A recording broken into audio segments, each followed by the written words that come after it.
How are you doing? Good. Been a while still. I don't really hate everything. I just hate about 98% of everything. I'm a really big milk lover.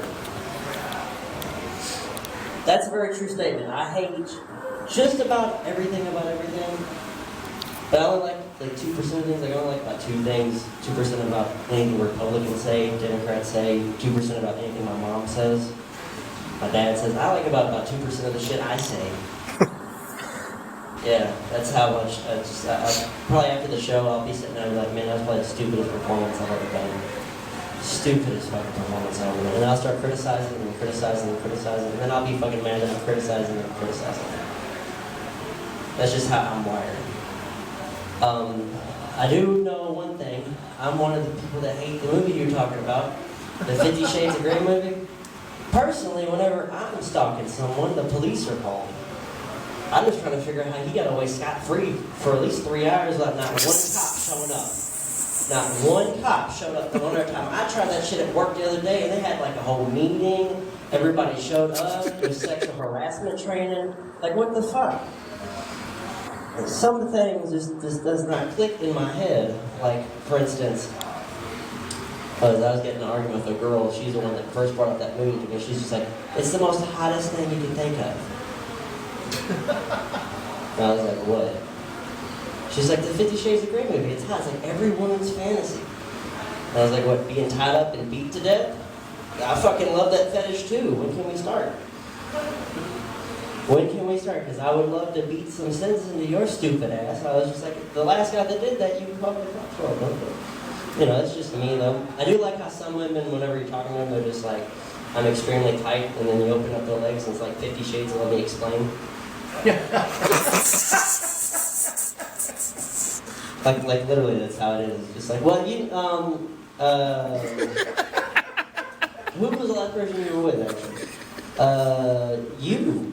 No, before me. And then like change the topic real quick. They're always getting on you as a guy to be like, you're dirty, and I was like, I'm dirty. He's like, you got a treasure box underneath your bedroom. Like you open up the mattress and you're just like, wow. And I'm a nasty fuck. I was like, what is this? How does that even fit in there? I had an ex-girlfriend one time, she had this thing that was literally the size, like it was like that big. And then she'd be in front of her mom and she'd be sitting like this. And she was like, I love Jesus.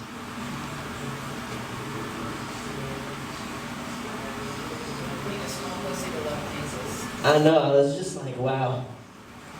And me, I have like a 0 tolerance for like bullshit or lying. So with me, the 100th time I'm doing that one, I'm just like, remember the story about the whale and getting caught in the hole? Were you the hole? You know, the blowhole. I was like, is that you?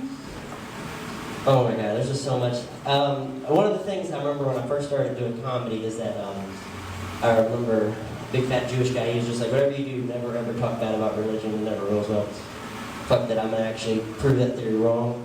I had a conversation the other day and it turned out to be very funny. A lot of people complain about the Bible. I don't understand why, like you hear Muslims complain about it, Jews complain about it, even Christians complain about Bibles. That's your shit. That's like being a Patriots fan and complaining about the Patriots. Who the fuck does that? And you wonder why atheists go nuts.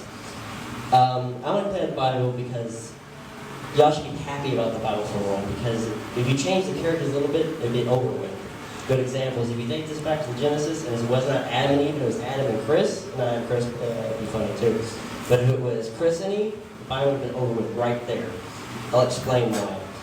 In the Bible it states that God was going to give you paradise. All you had to do was not eat the apple. That's just one thing you got to do, that's it. It'd been the first time snitching would ever happen in the Bible. Because you got to think, paradise for me would be like booby mountains, vagina river, hot pockets coming from the ground, raining M&Ms, and this bitch wants me to give away paradise to eat an apple. I was like, God, you get this crazy bitch away from me, for real. Anyways, thank you, I'm Chris.